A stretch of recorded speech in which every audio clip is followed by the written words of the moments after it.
Welcome to the Hudson Institute. I'm Bryan Clark, a senior fellow at the Institute and director of the Hudson Center for Defense Concepts and Technology. We're here today for a discussion about the future of naval aviation, which we believe is a very timely topic, both because my colleague Tim Walton, who's with us today, and I put out a report recently talking about the future of naval aviation, but also because we're in the middle of a cycle of decision-making, both on Capitol Hill and within the Pentagon about the future of defense strategy, and dealing with the challenges posed by China and Russia in a fiscally constrained environment. So with us to have this conversation are three great experts. On the left-hand side of your screen, Derek Trunkey is on the National Security Division of the Congressional Budget Office, where he's a principal analyst. Next over on your screen is Mark Gunzinger, who's the Director of Future Concepts and Capability Assessments at the Mitchell Institute. And on the right-hand side of your screen is Diana Maurer, who's the Director of the Defense Capabilities and Management Studies at the Government Accountability Office. So thank you all for being here. Thank you. Thank you, Ryan. And we're going to start off now talking a little bit about the study that Tim and I recently put out, and then we're going to have a panel discussion about the future of naval aviation, some of the challenges and opportunities that the Navy and Marine Corps face. So to do that, I'm going to share my screen now. So the name of our study is Regaining the High Ground Against China, which is sort of a sexy way of characterizing what we're trying to do here, which is to reorganize naval aviation to better address the challenge posed by China. And in a lot of ways, this involves rebalancing naval aviation between the Navy and the Marine Corps, which are the two naval services, and also between land and sea, and also between different ships in the sea component of naval aviation. So it's taking that traditional look of naval aviation of the carrier carrying a certain set of aircraft and then shore-based aircraft having a certain role, and mixing that up to try to create a combined capability that's going to be better and more effective against China. The main challenge we're facing is the missile threat posed by China. And this is a discussion we've had in previous reports, but fundamentally, China has the ability to reach out thousands of miles away from its coast and threaten carrier strike groups and other land-based naval aviation assets with a large number of precision strike weapons. As you can see, though, as you go further out in range, that threat decreases because as you have longer range weapons, they're more expensive, larger, and therefore not as numerous. So if you move farther away from the threat, for example, out to Bahrain, out to Guam, farther away from China, you're going to have a lower threat to encounter. And on the right-hand side of the screen, we're looking at the defensive capacity of your average carrier strike group.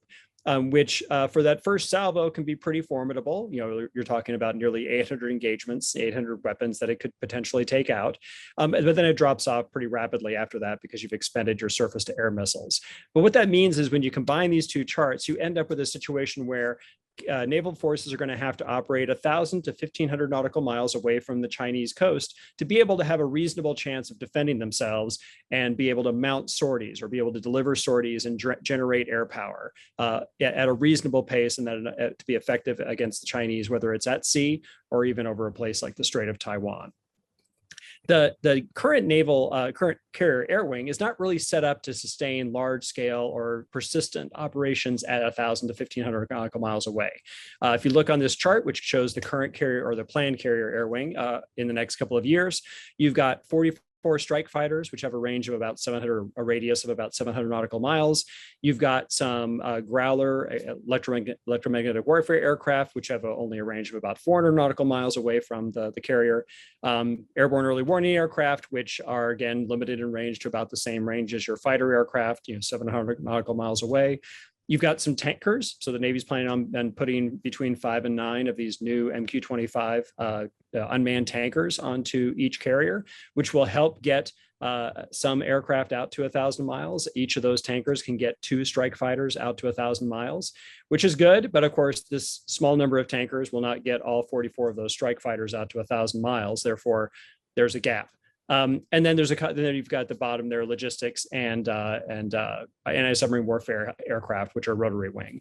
So the challenge the Navy faces is if it's going to have to operate 1,500, potentially 1,500 nautical miles away from the areas that it has to be able to engage targets, then it's going to need some way to extend the range of the carrier air wing or do it with some other aircraft that it doesn't have today. So we looked at some new operational concepts that would allow the carrier and the naval aviation force to be able to achieve this longer range, this greater reach, while also providing more options to commanders. Because one of the challenges that this air wing poses is because you're constrained in how many aircraft you can actually get out to 1,000 to 15 nautical miles away, it limits your options. So the Chinese know any strike you're going to get from the carrier is going to be relatively small, and the air operations are going to be fairly inconsistent. There's not going to be a persistent presence in the air far away from the carrier. So the options are limited. It gives the Chinese an easier planning challenge, and then therefore they're more confident in their ability to achieve their objectives. So that's a problem, because we think that the fundamental conceptual change that we described in the report is the need to create more options for U.S. commanders when they go up against China, and take advantage of the fact that the Chinese planning cycle might be slower and more static than the U.S. planning cycle. So if we give our commanders more options, more ways to deliver firepower, more ways to employ the force, we might be able to get an advantage, which we call a decision-centric approach, as opposed to a forecast-centric approach, which would be more indicative of our previous planning process, which, if you're familiar with it, we call the Joint Capabilities Integration and Development System, or JCIDS. So that forecast-centric approach attempts to predict the future and then build a force around that prediction. And we think that limits our options and makes it easier for the Chinese to be able to build a plan that they're confident in. Other concepts that we looked at in the report were changing the way we do airborne early warning, from using the E-2 Delta as your main airborne early warning platform, which has a very limited range and is a very vulnerable aircraft, so it can't fly into highly contested environments. So we're looking at doing ISR and airborne early warning using a variety of platforms, many of them unmanned, that try to distribute that capability and make it more risk-worthy to send into high-threat environments. So using smaller UAVs or less expensive UAVs like the MQ-9, using stratospheric balloons in those high-threat areas. And then as you get further away from the threat areas, using other unmanned aircraft and space that would be able to give us a picture of what's happening in the air far beyond the aircraft carrier. Because you can see on this chart, on the very lower right-hand side, that's where the carriers are. And the E-2 Delta is able to get a picture of what's happening around that space. But then there's this whole area of unobserved airspace between the carrier and the coast of China, because again, it's 1,500 nautical miles away. Another concept we looked at is air defense. So air defense today is mostly expected to be done by local forces. So the carrier and its escorts are going to protect itself from these air threats. We need to start being able to regain the ability to attack bombers before they launch weapons. Bombers are in fact the largest component of the air threat that the Chinese pose. So engaging those bombers before they can launch missiles is really important, but that means we need to have platforms that are out there that can engage bombers at 1,000 miles from the carrier, because that's the range of what we're likely to face in terms of anti-ship missiles. So using MQ-9s again to be able to do that spotter role, that airborne early warning role, using F-35s from EABs that the Marines will be operating, so that's part of the Naval Aviation Force, having long-range offensive counter-air sweeps that will not be persistent, but occasional out at the kind of range you need to engage bombers. Those are all components of being able to thin the herd of weapons coming to the carrier. And then around the carrier, we would have caps both in the air and then also the surface-to-air missiles on surface combatants that are able to engage the missiles that do make it through, or the bombers that are able to launch their missiles. So this layered approach is something we need to return to, but it requires distributing the air defense assets over a wider area.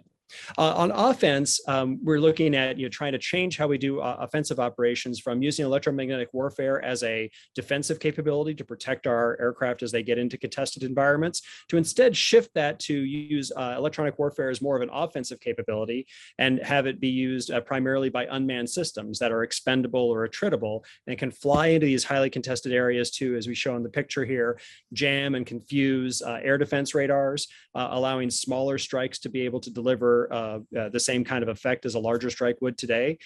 This could be a situation where the Navy is supporting Air Force bombers, because the Navy aircraft aren't going to carry a lot of weapons, especially if they're going to this kind of range. So the Navy could be launching electronic warfare assets to go conduct these operations in support of Air Force bombing missions. And in some cases, you see on the right-hand side, you might have Navy aircraft attacking Chinese ships or enemy ships inside of these highly contested areas. But again, they're going to rely on electronic warfare to help maximize the lethality of those attacks and the survivability of the weapons delivering them.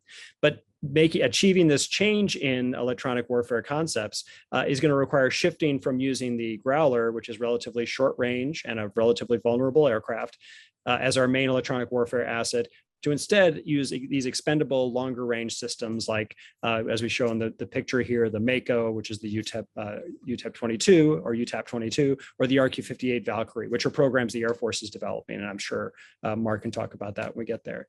These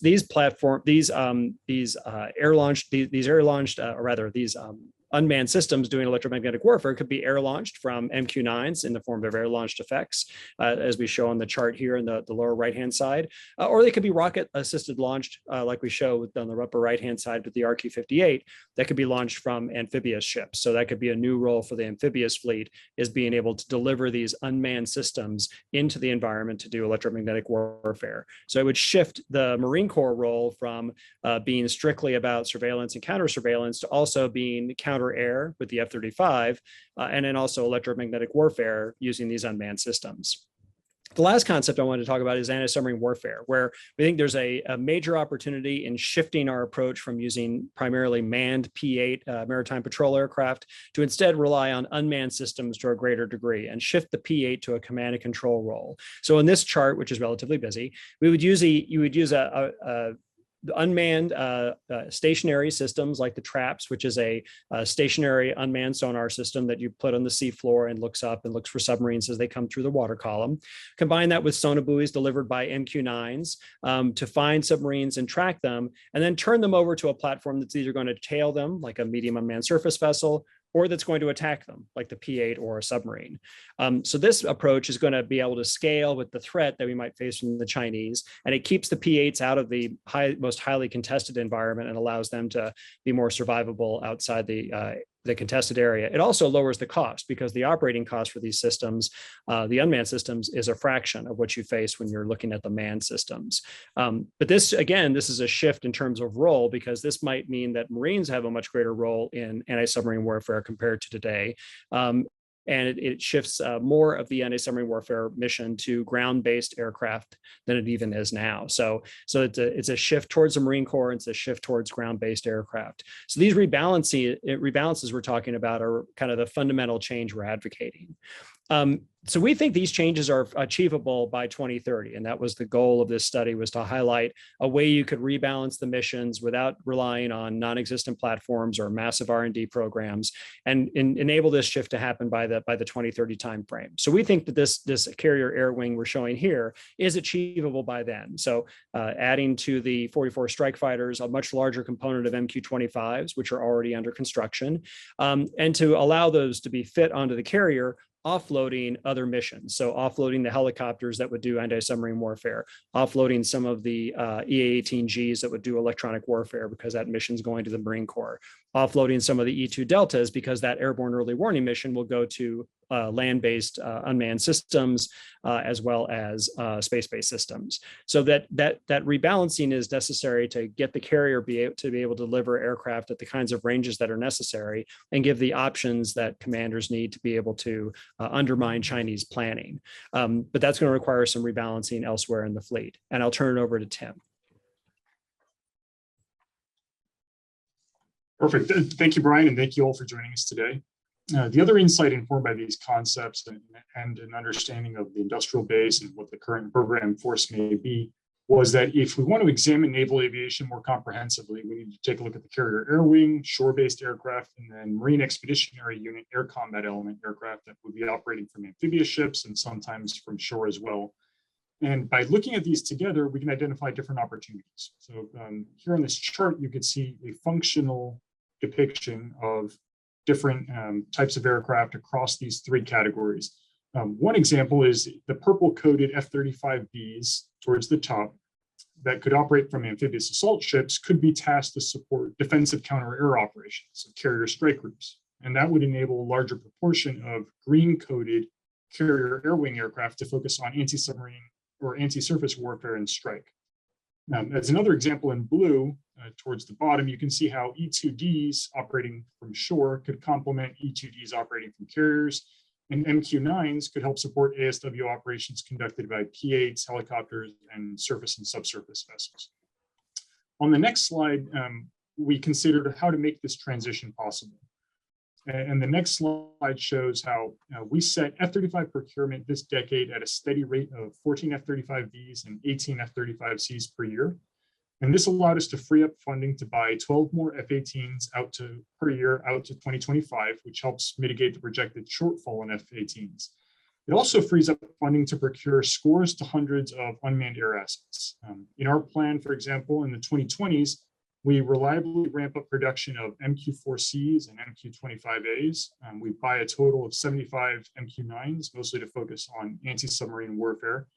And then we buy 100 RQ-58s and 100 stratospheric balloons and their associated payloads each year, just by making this modest adjustment in the number of manned assets to unmanned assets. Now, this would allow the force to have, I think, more predictability in terms of the procurement of some of these manned assets, and it would also allow us to field far more numbers, which could generate more options for commanders in the field.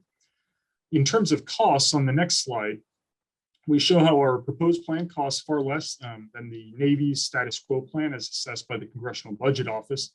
And these cost savings provide an opportunity to also spend more on weapons, decoys, and other expendables that are necessary, and also allows upgrades of existing F-18s, F-35s, and other aircraft with new sensors, electronic warfare systems, and decision support tools that can help maximize their survivability and lethality.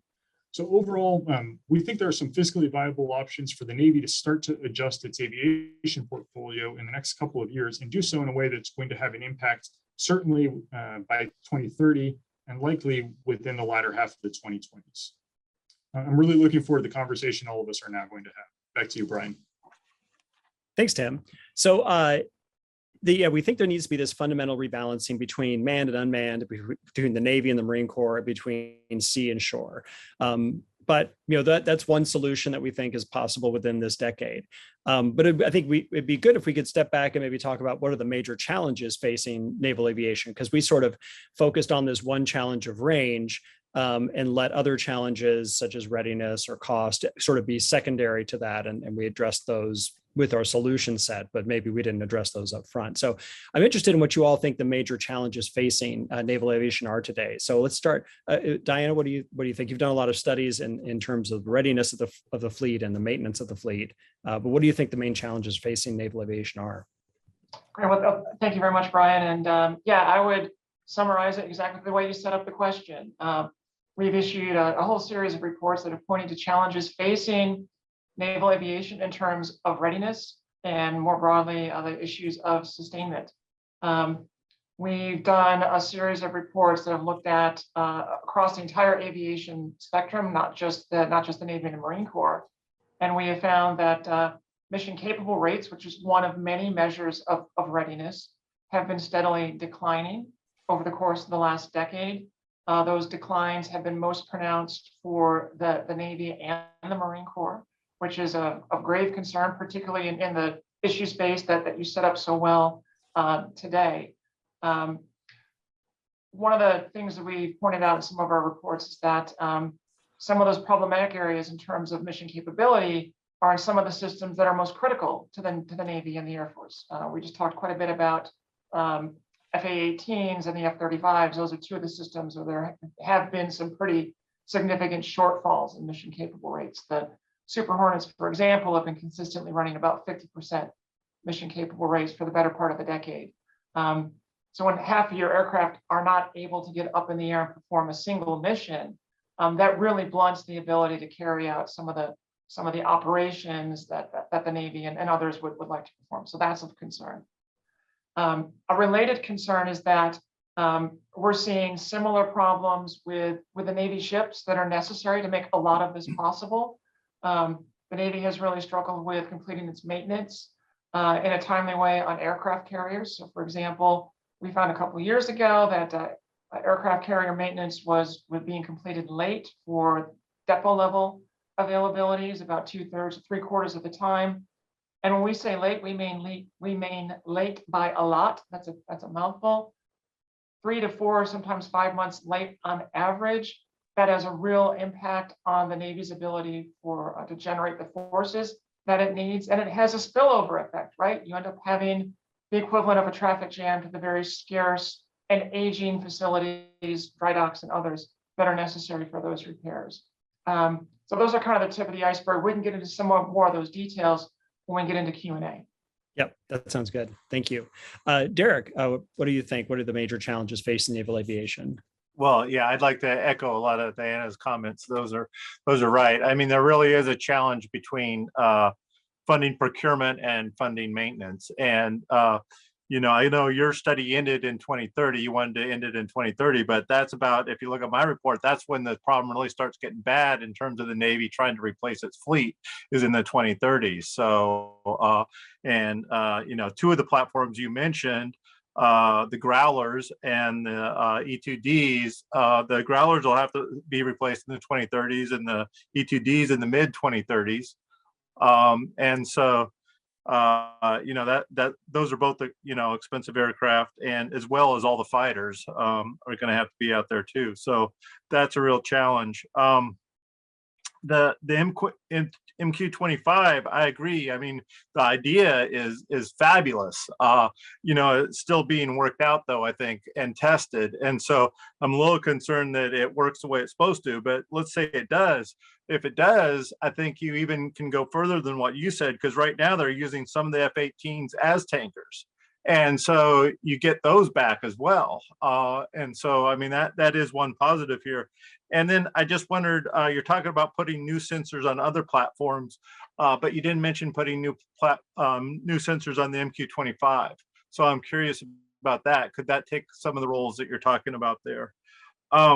And generally, you say that UAVs are a lot cheaper to operate, but we operate them a lot more. So, we fly them a lot more, and then we generate all this intelligence. And then some of those platforms have pretty big ground crews to review all that intelligence that we've gathered. And so that's been a bottleneck. I'm not sure if it's going to continue to be a bottleneck in the future, but processing all that sensor data has been a problem in the past.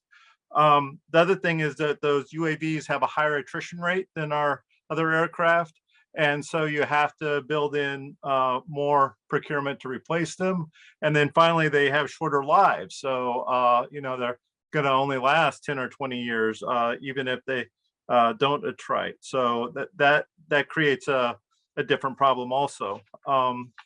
But I mean, overall, and the ships, I didn't know we were going to talk about ships today, but yes, they're way behind in their maintenance on both nuclear ships and conventional ships. They're significantly behind. Being 20-30% late is average or routine. So. Yeah, that's a problem. I will say, Derek, is a great question about the MQ-25. We had assumed, and Tim had mentioned, we put some investment money in there to put more sensors on the MQ-25 with the expectation it could contribute to like the airborne early warning and ISR missions. But we didn't try to presume that it would be capable of doing like strike warfare in this time frame, just because that seemed to be a bridge too far. But it certainly could incorporate sensors that might allow it to be part of a sensor net or an ISR network. Okay. Mark, what do you think you're observing this from the outside, being a Air Force guy, as you can tell from the bomber and the Air Force airplane attacking a ship behind you. But what is your perception of the challenges facing naval aviation? Thanks, Bryan. And I prefer to think of myself as an Air Force power guy. That's right. Yeah, I'd like to congratulate both of you for an excellent report. And I'm just going to mention a couple of challenges that I think the Navy has to address if it's going to halt the slow walk of its carriers toward irrelevancy in high-end fights. So I'm specifically referring to increasing carrier standoff distances, as your report does, and also the growing level of effort needed to ensure that these carriers can survive in high-threat missile environments. Again, as you pointed out, because both of those take a huge toll on a carrier's ability to project offensive power. So I like the way you started off, not by addressing the merits and disadvantages of specific weapon systems, like so many studies do, but by summarizing the threat environment and then talking about why that drives the need for new operating concepts for naval aviation. And you don't stop at diagnosing the problem, again, like a lot of studies do. You suggest a number of those concepts, like disaggregating electromagnetic warfare, distributing counter operations by using ship-based, land-based, and airborne launchers to intercept cruise missile carrying bombers. Those concepts challenge current orthodoxy, and that is exactly what is needed if our carriers are to remain relevant in pure warfights. I like your recommendations on how the Navy and the Marine Corps working together could use unmanned aircraft, such as MQ-9s and MQ-4Cs, to empower those concepts. The Navy has a problem in that it is far more difficult to increase the range, payload capacity, and sortie generation rates of its carrier air wings than it is for land-based aircraft, because you can simply grow the size of land-based aircraft if you want more of those capabilities. You can't do that for aircraft that have to fly off to and operate inside the confines of a deck. So part of the answer is offloading missions carriers like EM warfare, airborne battle management, ISR, to shipboard other ships and land-based manned and unmanned systems. And that's going to free up some capacity for carriers to carry more MQ-25s, which would be force multipliers by extending the range and mission duration of F-35s, F-18s, and also increasing the size of your offensive fighter jets on the decks themselves. And that's going to help restore the punch of our carrier forces. Thanks, Mark. Yeah, I think, like you said, turning to using land-based aircraft for the things that they were really best at. So long endurance, maybe high payload missions. And then we found that the carrier is the best platform to carry little fighters around, right? Because even if it's an Air Force fighter, I mean, there's a certain size at which it's no longer a fighter, it's a bomber. So, if you've got a small fighter, the best place to put it is some mobile airfield. So we figured that's the best place to lump all these strike fighters, and then offload every other mission to a land-based platform that could take advantage of its longer range and do the mission more efficiently. Tim, over to you. Sure. I think those are excellent points, Mark. Wanted to turn back a little bit to some of the points you had raised, Diana and Derek, on readiness, funding between procurement and operations and maintenance and the like. GAO and CBO have published a number of reports over the years. It seems that there have been some consistent themes, not only on the challenges, but also on potential opportunities, right, in terms of funding necessary spare parts. But I think those have been identified pretty well. As you have engagements, I think, with government stakeholders in Capitol Hill, have you identified any opportunities in terms of reorganizing maybe the ways we approach incentives for viewing readiness or maximizing the availability of aircraft so that organizations can lean forward into making those trades of perhaps spending a bit more on the spare parts or other components that are necessary to maximize the availability? That's a great question. One of the things that has been a consistent theme of our reporting is the need for the Department of Defense to take a higher level look at some of these trade-offs. I think as everyone on this panel knows full well that a lot of the center of gravity on decision-making and resources rests in program offices. And sometimes, many times, too many times, that can be at the detriment of planning within a service or across services. That can be of detriment to thinking about the trade-offs between procurement versus sustainment funding. And that would be one thing that has been a common theme. For example, we issued a report just about a couple of weeks ago where we made recommendations to the Navy and the Air Force as well to be more timely in reporting back to Congress on what are your plans, your honest to goodness plans for addressing sustainment challenges across your aviation fleet. Because there are a number of challenges. It varies from system to system. And they've been delinquent, frankly, in getting those required reports up to Congress. A few years ago, we issued a report that looked more so on force structure, but we were critical of the services for thinking about force structure and potential trade-offs there in stovepipes. really that has to be done at an enterprise-wide level. And I know right now the department has a lot of initiatives and efforts underway to try to address that. It'll be really interesting and important to see how they play out. They have some parallel efforts underway to take another look at how they are assessing and reporting on readiness, which I think is important. That could be helpful as well. But there's some real challenges in all of those realms. The one thing I'd say is, seems to me that the operations maintenance discussion needs to be a larger part of the procurement and the acquisition discussion. You know, I mean, they're trying to get rid of SARS, but for right now we still have SARS, and you know, it might be 40 or 50 pages, and there's 1 or 2 pages on operations and maintenance. For the ships, I mean, they have these maintenance plans, and you know, for the initial Virginia class maintenance plan is completely unrealistic. It's going to need a lot more maintenance than that over its lifetime. And so these discussions of having the time for maintenance during its lifetime and the money for the maintenance during its lifetime really needs to be a discussion that happens when you're buying the system, and it's not happening enough. Yes, that's a great point, Derek. So do you, both you and Diana, so it seems one thing we tried to address in the study was, after we developed these operational concepts, we were trying to think through, when we developed them, well, what are these platforms going to mean in terms of cost to buy, cost to maintain, and then sustainability over the long term?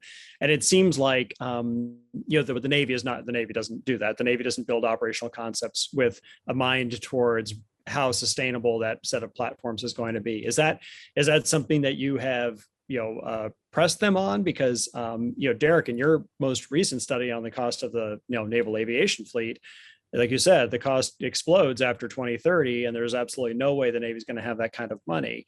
Do these seem to be thinking through their recapitalization plans with an eye towards what the available money is likely to be and how much it might cost to sustain that fleet?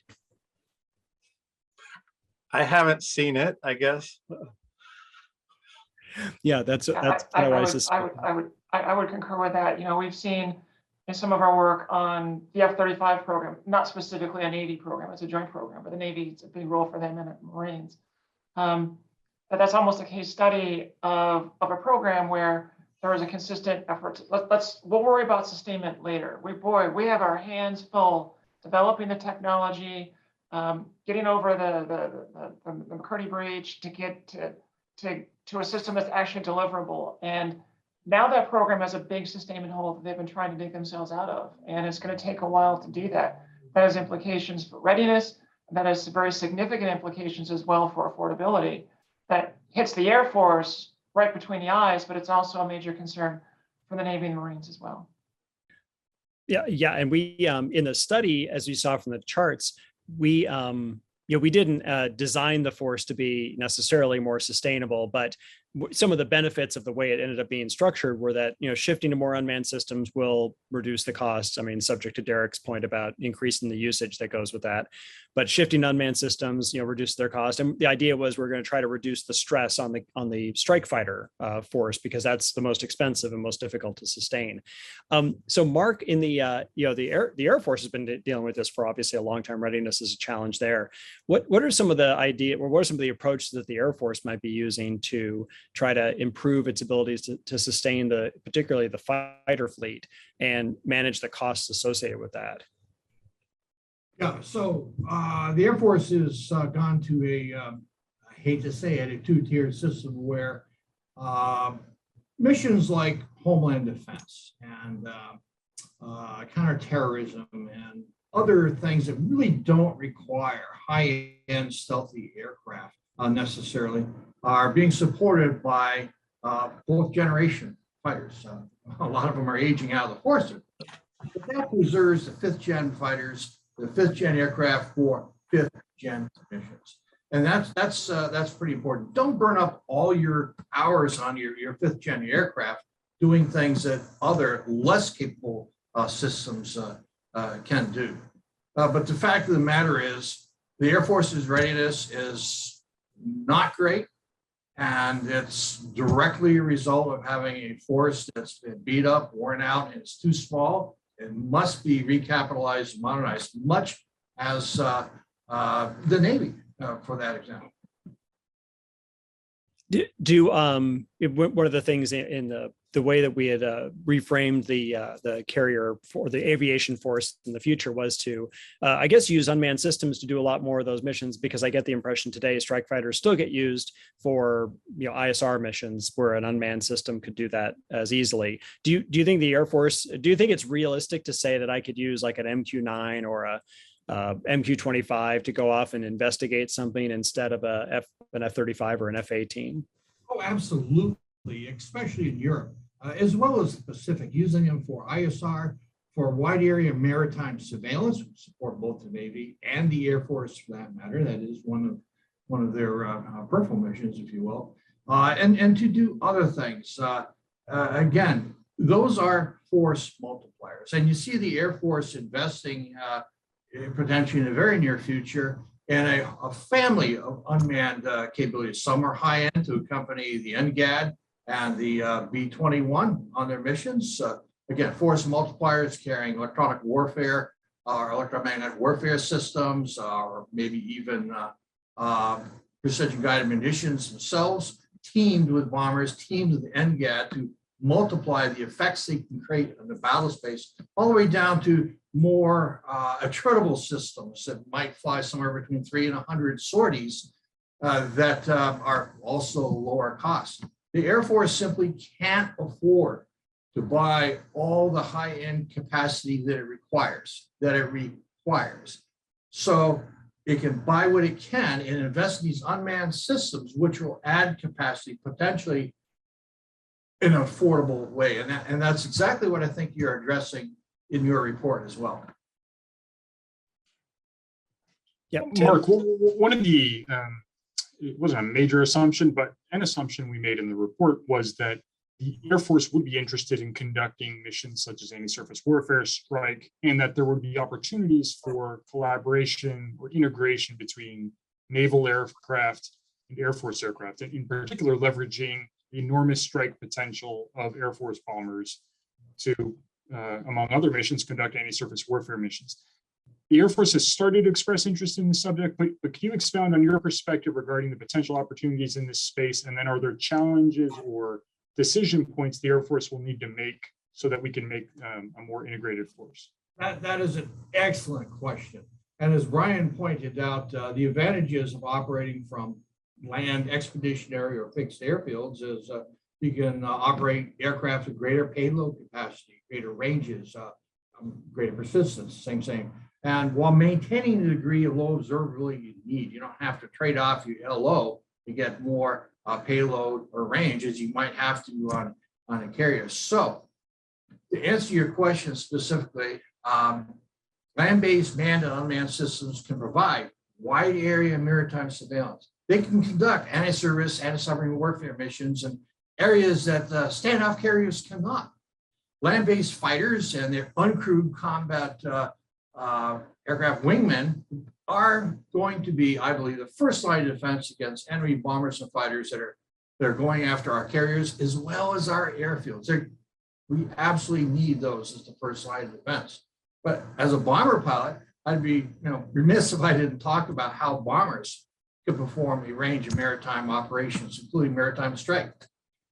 If you crunch the numbers, bombers are by far the most cost-effective means to do maritime strikes. They're designed to fly long distances at speeds that are 30 to 40 times faster than ships. They can carry tens of weapons per sortie and then recover the same day and launch another sortie. And plus the unrefueled combat radius of bombers that are in the force today range between 2,500 and 4,500 nautical miles. And so that means they can cover vast areas to locate enemy fleets and attack ships and so forth. Here's the problem. Here's the vinegar. Our nation's bomber force is now the smallest ever, and it can generate about 59 sorties per day or less, depending on mission durations and the ranges it must operate. So those bombers are going to be very, very hard pressed to perform their primary missions in a fight with China or Russia or another adversary. And there's not going to be much capacity to help support maritime operations. And that's why I think it's imperative that the Navy, the Marine Corps, and the Air Force expand their unmanned aircraft inventories to include existing systems as well as attributable more high-end systems. That's the only way we're going to be able to match our force capacity requirements to growing demands with limited budget.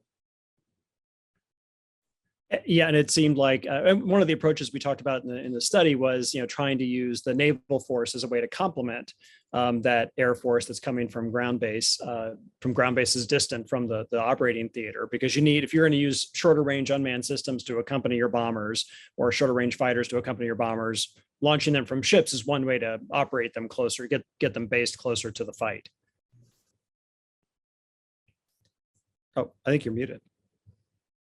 Mark, are you muted? All right, thanks. Let me mention one thing, and General Berger has talked about this as well. We need to stop thinking about, we have carrier decks at sea, we have expeditionary and fixed air bases ashore. We have a network of air bases that we can fly things off and land and recover them.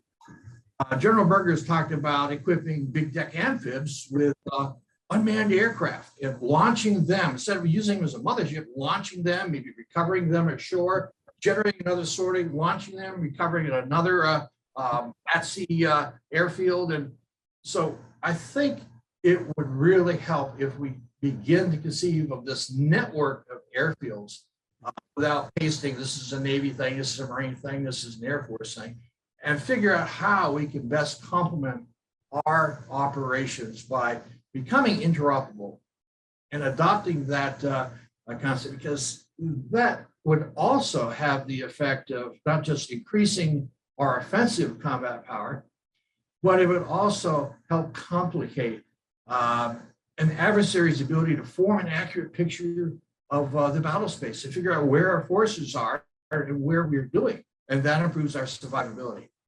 Yeah, and it gives commanders more options. So Diana, a question that comes out of that is the U.S. DoD investing in the kinds of shore infrastructure and the capacity ashore to support this? Mark, what Mark's talking about with General Berger's idea of a network of air bases, because I don't know that we're making the kinds of investments ashore that would enable that to happen and really complicate the enemy's targeting. We may have a limited number of bases that are actually in any position to support air operations. Yeah, absolutely. I know that, well, we've certainly done work looking domestically here in the US about the conditions of installations in the sustainment enterprise, specifically the depots, and those conditions are poor. Facilities and equipment are aging, in many cases being used well beyond their expected life. There really is a growing critical problem with shipyard capacity in the public shipyards for the Navy. The Navy is getting after that, to their credit, but that's a multi-year, multi-billion-dollar effort. When you're talking about the overseas posture, that's something that's still very much in flux. We have some ongoing work there. One of the things that we have been thinking about and questions to keep in mind would be, what kind of sustainment concept would work under those circumstances? How are you going to have a supply chain, for instance, when for so many years we've been used to having a permissive environment? So when you have a distributed forces and a number of different installations, how do you make sure that they're getting the parts, the equipment, the material, and all the things they need to be functioning and operational? I don't think those concepts are necessarily fleshed out yet. We haven't looked at that in detail, but those are the kinds of questions that I think people should be asking about, to make sure that when we're talking about operational concepts, we have sustainment and support concepts as well that can help achieve what we really want and need to achieve.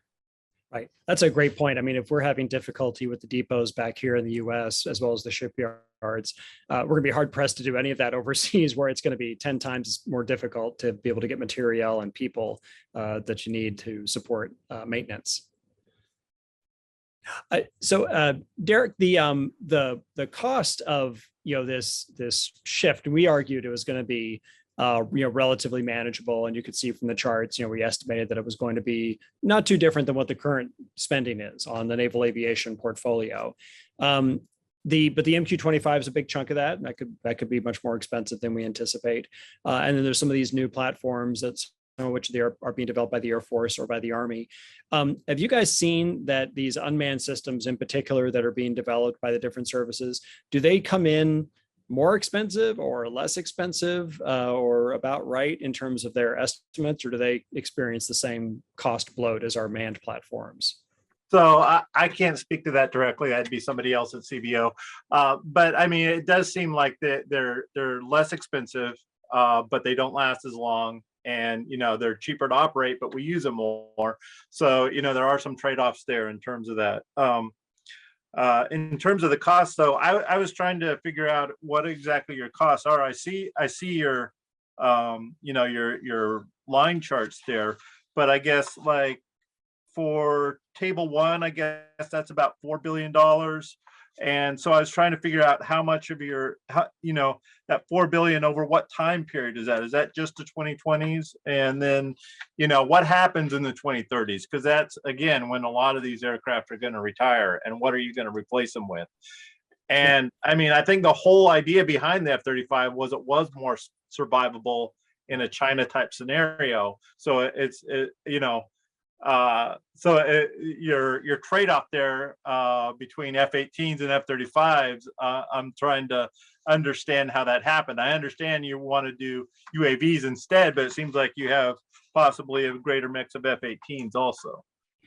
Yeah, you end up with larger number of F-18s a little bit. It's a small change between F-18 and F-35 to be able to harvest that money and go use that to spend on unmanned systems. With the idea that between the F-35 and F-18, there is a difference in terms of survivability, but because we're operating from so far away, it's the carrier that drives the distance that the aircraft are operating from rather than the aircraft itself. And to Mark's point, the naval aircraft end up doing a lot more of the naval missions, so they're really not getting that close to shore. And as a result, the difference between the F-18 and F-35 in terms of survivability doesn't actually impact the operations that much. And so we found that, well, we might as well go with let the number increase for the less survivable F-18 because it doesn't impact you operationally, and harvest that as a cost savings, make it more of a truck. Tim, did you want to add anything on that? Sure. We're also observing that the size of the F-18 force is shrinking right now. Basically, aircraft are aging out. They're facing a number of challenges. So the planned surface life extension program for some of the F-18 fleet is also being slower than anticipated, is being implemented slower than anticipated. So the size of the F-18 force is actually shrinking. So our proposed, I guess, very modest extension of the F-18 line for another 3 years, all it really does is basically make the coming bathtub not as bad. We anticipate that the force, naval aviation force, will actually, in terms of manned aircraft, will continue to shrink well out to 2029. This helps make it so that there isn't as severe of a gap in terms of the F-18 force, but it addresses, I think, that the gap a bit. You raised some excellent points also, Derek, in terms of what happens in the 2030s. And so that's a critical topic that the Navy needs to start to figure out now. In our report, we proposed first that the Navy not defer, I think, its solutions until the 2030s. That is to say that it shouldn't assume that a very capable, hopefully next generation air dominance fighter aircraft or team of systems would address these shortfalls that we're seeing today. So it needs to start to make some of these conceptual and employment and portfolio changes now. Part of that, though, is thinking through what are the new concepts and capabilities that you need to shift away from, for instance, our current approach to doing airborne electronic warfare with the E-18G recapitalization that would happen in the 2030s, and then for airborne early warning with the E-2Ds. But certainly that's an area where the choices that the Navy will make will have a big impact in terms of those costs well out then.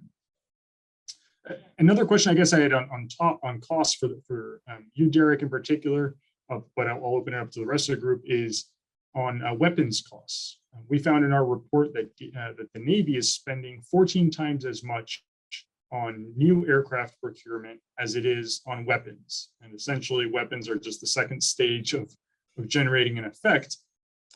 But it seems like we have some major preferred munitions gaps. Is that sort of a theme you're examining in your research, and are there opportunities to encourage, I think, the services to take a more portfolio or effects chain view of generating that? Yeah, I'll tell you what, let me take a quick poke at that. Put out a report a few months ago that talked about affordable mass, which was really all about how do we maximize the ability to strike targets with precision at range without, frankly, breaking the bank. We're putting a lot of money into stealth capabilities that can penetrate into contested and highly contested threat environments, but they must have munitions to create those effects in the battle space. And it doesn't make sense to load them up with weapons that cost $2-3 million each. Let's take advantage of their ability to penetrate and get much closer to targets and use shorter range weapons. Still stand out, but somewhere between 50 to a couple hundred miles and so forth is enough to give stealth aircraft the ability to attack laterally, to expand the area they can attack, and the latitude to maneuver to avoid threats, and so forth. Plus, those weapons are going to be much less than $1 million and more affordable. Can afford to buy more of them. Can afford to buy carry more of them for sortie because they're smaller. So you increase the targets for sortie, and you can buy more weapons to attack more sorties in a short period of time. And that's a step away from, well, we just need to increase the range of our standoff weapons because of these threats, and those weapons are just becoming unaffordable at scale. And that's the problem the Navy is in.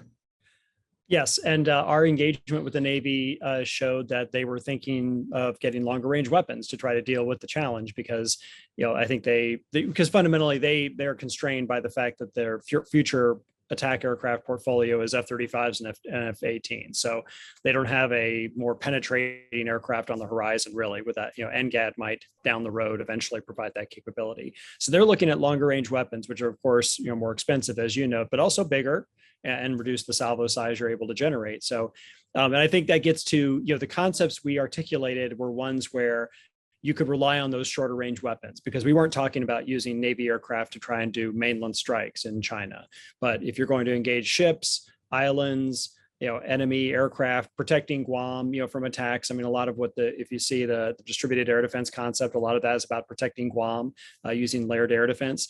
All of that can be done with relatively short range weapons that you can, carry in volume and are less expensive. But yeah, that definitely is a key element, I think, of the future. And then investments in the technology behind those weapons. So, you get the, shorter range weapon, but with the sophistication of a longer range weapon. Viability too. Yeah, exactly. So Diana, one other question I wanted to ask was on the ability of the services to work together on this. So our proposal has the Marines and the Navy working together in new ways, electromagnetic warfare on ASW, but also we're depending upon Air Force and Army programs. So air launched effects from the Army to help with electromagnetic warfare, Skyborg from the Air Force to help with electronic warfare and some other ISR missions. Do we see any evidence that these kinds of cross pollinations are working, or has that been a sort of a set of failures one after the other with the services? Right. So I want to tread carefully here, because we don't have a lot of published work that takes on those issues directly. But what I will say is some of the work that we have published has pointed to the institutional bias to stay within my service, or even within a service to stay within my lane. The military has been trying to think in a joint way and act in a joint way for decades now. Certainly has made tremendous progress there. I think some of the concepts that you laid out in your report are really interesting and really fascinating, but you're absolutely right. They're going to have to work together in a much more integrated, much more seamless way to make that possible. One of the questions among many is that to what extent are the services, or just the Navy, just to pick out one, to what extent are they actually doing the kinds of training and real life exercising of some of the concepts?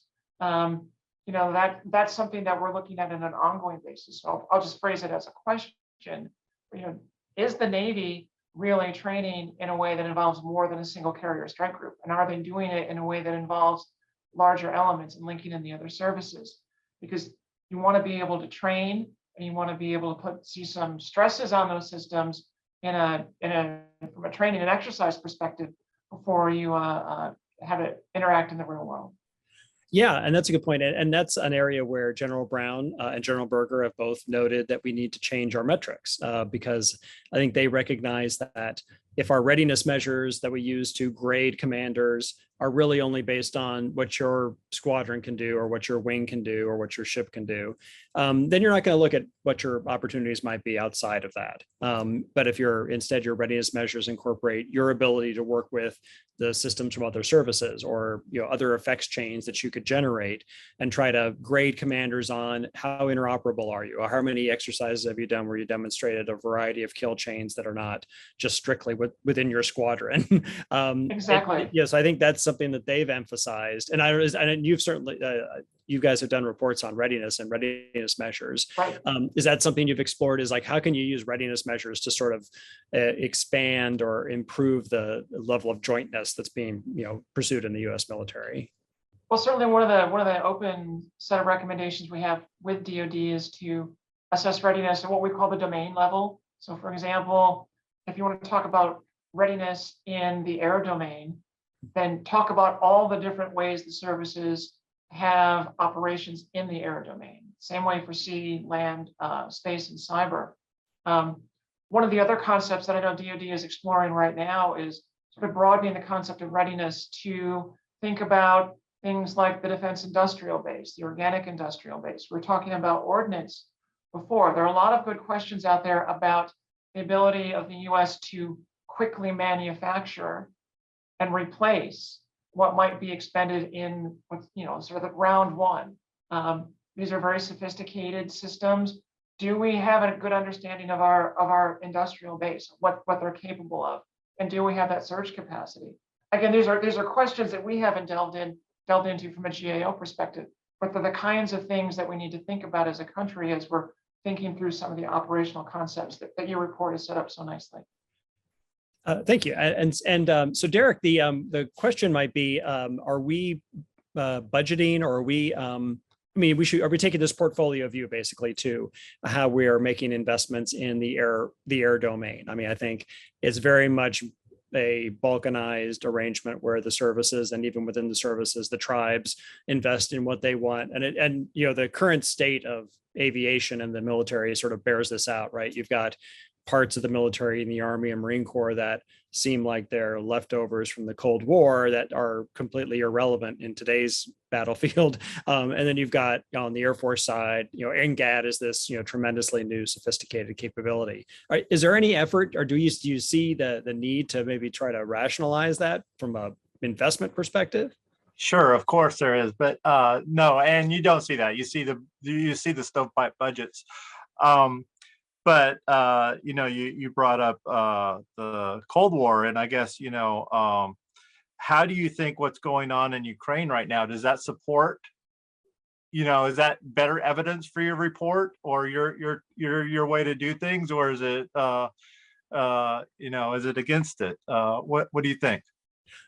I guess it's hard. I'm biased, obviously. So, but I guess I would argue that it supports it, because we're arguing for a more, sustainable, less expensive, more risk-worthy, and this term Tim brought up, way of managing air power. So not relying on manned strike fighters to do every operation you need to do, and shifting a lot of that burden to land-based and unmanned aircraft.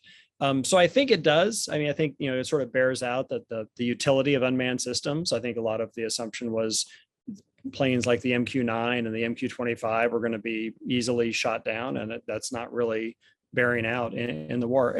Mark, what do you think? You've obviously looked at this a lot more.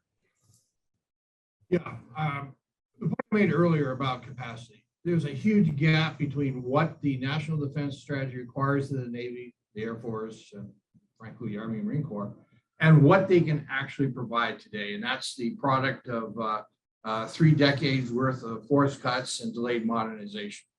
How do you make up that gap? And in the time frame we're talking about, we all know that the danger point could be just 4 or 5 years from now, according to INDOPACOM. regarding China and possible assault on Taiwan. So a big part of the answer is unmanned systems, be they teamed, be they operate together as unmanned swarms, or they operate independently. That does not mean necessarily reduced requirements for manned systems, including higher end manned systems. We absolutely need every one of those we can. But these unmanned systems will be complementary. And not just large scale, more advanced systems that accompany NGAD and bomber, but MQ-9s, Avengers, as you point out in your report, all the way down to ALEs, which are hybrid unmanned missile systems, which could be dispensed by other unmanned aircraft to conduct electromagnetic warfare, act as decoys, and improve the survivability of the rest of the force, improve the survivability of our weapon salvos, and create other effects. Again, they're all force multipliers and help us to increase our warfighting capacity at an affordable cost.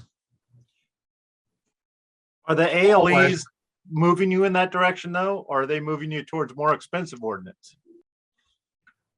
So the idea would be the ALEs would improve the survivability of the weapons, and therefore you could get away with weapons that are maybe less sophisticated, or don't have as the stealth features and electromagnetic warfare features that you could put on them. So I guess that would be the argument. They're more survivable, and then smaller salvos would be able to be more effective.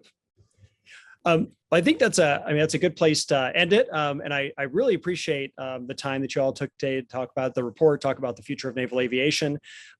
So thank you very much for your insight and your expertise. Oh, Diana, go ahead. Do you mind if I just want to put in a plug for oversight, because we spent the last while having this fantastic conversation talking about concerns with U.S. military readiness and sustainment and ability to plan and prepare for the future. The reason we're able to have that conversation is because we have independent oversight. And our counterpart organizations, the GAO in China, the National Audit Office, the Russian government has their Chamber of Accounts. And I can guarantee you they're not doing this kind of oversight, and they're not reporting publicly on it. So the ability for us to have that in our own system strengthens the military's ability to be a more effective and efficient organization. So we don't know what problems the Chinese have. We've just seen in stark relief many of the challenges that the Russians have with sustainment and logistics, among others. So I don't want people to walk away from the discussion thinking that, we're doomed. We just don't know what's going on the other side of the equation. So I'll stop waving my GAO flag and be quiet. Good point. I mean, that's a fantastic point, because I think we're seeing in stark relief, Russia's internal dynamics are such that obviously they were getting a lot of good news stories from the the accounting offices, and those didn't necessarily bear out in truth. Well, thank you very much, Diana Maurer, and thank you, Mark Gunzinger from the Mitchell Institute. Thanks, Derek Trunkey from CBO, and we appreciate your time today and the discussion. It was great. And for Tim Walton and for Kirsten Moeller, who's producing this, thank you very much for being with us today from the Hudson Institute. Have a great day.